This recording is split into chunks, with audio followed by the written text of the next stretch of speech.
అందరికీ హరే రామ హరే కృష్ణ. ఈరోజు మనం ఇంట్లోనే న్యాచురల్గా ఇలా బత్తాయి జ్యూస్ చేస్తున్నాము. జ్యూసెస్ గురించి అందరికీ బెనిఫిట్స్ తెలుసు, కానీ వాటిని ఎలా వాడాలి, ఎలా తాగాలి అనేది మనం ఈ వీడియోలో తెలుసుకుందాము.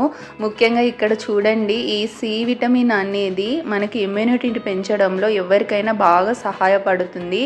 ఏంటి అంటే వీటిని మనము మన దైనందిక జీవితంలో రోజుకొకటి మార్చి తీసుకుంటే చక్కగా ఇమ్యూనిటీ గ్రోత్ అవుతుందని మనకి కరోనా టైంలో మన ఇండియాలోనే హెర్బ్స్ మీద చాలా రీసెర్చ్లు జరిగాయి. అందరికీ తెలుసు, క్యూర్ అయ్యారు కూడా.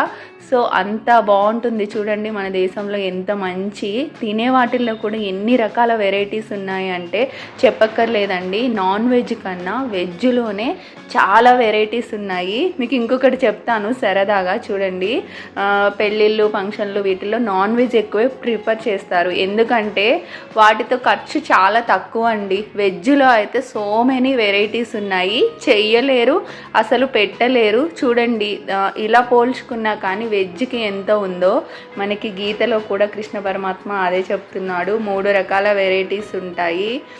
వాటిల్లో మన ఆహార పదార్థాలు కూడా మన ఆరోగ్యాన్ని డిసైడ్ చేస్తాయని ఖచ్చితంగా చెప్పారండి.